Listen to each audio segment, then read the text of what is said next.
All right, let's dive into the incredible wisdom of Naval Ravikant, who's both an investor and a bit of a modern day philosopher. Now, this isn't just about getting rich or finding your zen. It's really a blueprint for building a life where you're truly free and at peace, especially in a world that's constantly screaming for your attention. So let's get into it. So, Naval kicks things off by just completely flipping one of the most common pieces of career advice you'll ever hear on its head. Specialize, find your niche. He says, you know what? In this day and age, that's actually a trap. The real magic, the thing that makes you valuable, is in the unexpected combinations. And this analogy just illustrates his point perfectly. A bear? Cool. A unicycle? Kinda interesting. But a bear riding a unicycle? Now that is something you're never going to forget. It's the same with skills. When you combine things that don't seem to belong together, like being an engineer who really understands art, or a finance person who's also a great writer, you become one of a kind. You become impossible to replace. Okay, so why is this whole bear on a unicycle idea so important right now? Well, it's because the core problem we're all facing has totally changed. I mean, for pretty much all of human history, our biggest issues came from not having enough, scarcity. But today, our problems are what you might call diseases of abundance. Think about it. Our world is literally engineered to get us hooked. We've got news cycles designed to make us angry, food scientifically crafted to be addictive, and social media platforms built by geniuses to just hijack our eyeballs. The fight today isn't against some enemy out there in the world. It's an internal battle for our own attention and our own peace of mind. So, if you want to win that internal battle, the first thing you need is freedom.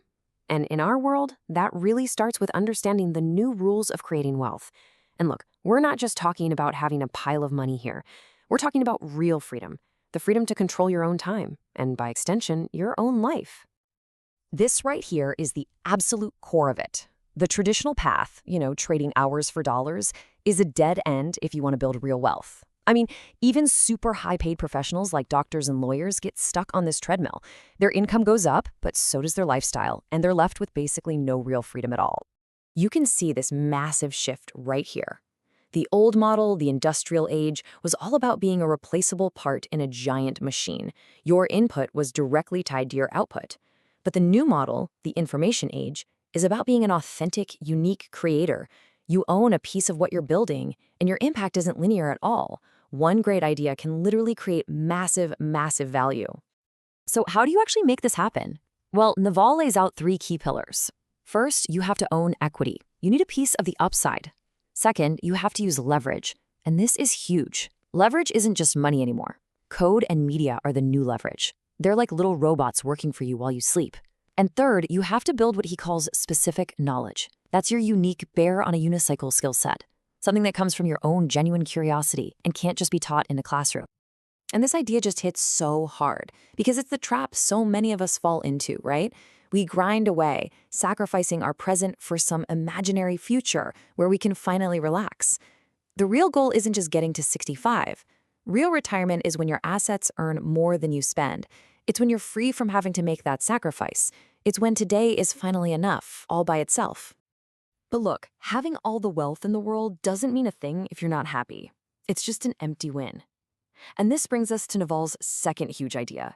He says that happiness isn't something you find. It's not a destination you arrive at. It's a skill. And just like any other skill, you can actually learn it. I mean, this reframing of desire is just so powerful. Think about it. Every time you say, I want that, whether it's a new car, a different job, or even just a better cup of coffee, you are literally signing a contract with yourself to be unhappy until you get it. The trick isn't to get rid of all desire, but to become really picky about which ones you let run your life. And this distinction is so important. Most of our suffering doesn't come from what's actually happening in the world. It comes from our reaction to it. It comes from that nonstop voice in our heads, judging and worrying and analyzing everything. So the real goal isn't just to calm your thoughts down. It's to get some peace from your thoughts altogether. Naval just throws this question out there as a direct challenge. And it's a good one. We treat business problems or getting in shape like things we can figure out and engineer a solution for. So why don't we do the same for happiness? He basically says that if you're smart enough to solve complex problems, then figuring out how to be happy is probably the most important problem you could ever work on. Okay, so this is where everything really clicks together. Wealth and happiness, they're not two separate pursuits. In fact, Naval argues that having a calm internal state of peace is the ultimate competitive advantage in the modern world. He has this fantastic analogy for it. He says, we're not meant to work like cows, just grazing steadily for 8 hours straight. A modern knowledge worker is more like an intellectual athlete. We should work like lions, sprint with incredible focused energy, and then rest. Really rest, reassess, recover. And you just can't do that if your mind is cluttered and anxious. And at the end of the day, it all comes down to this. We live in an age of infinite leverage, where one good decision can be magnified 1,000 times over. That means your judgment is your single most valuable asset, and a calm, peaceful, happy mind simply makes better decisions. Peace isn't some fluffy spiritual goal. It's a practical tool that leads directly to better results. So, we've walked through the principles for building wealth and the skills for developing happiness.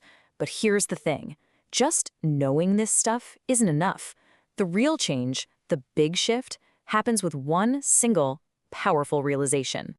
This quote from Confucius just captures that urgency perfectly.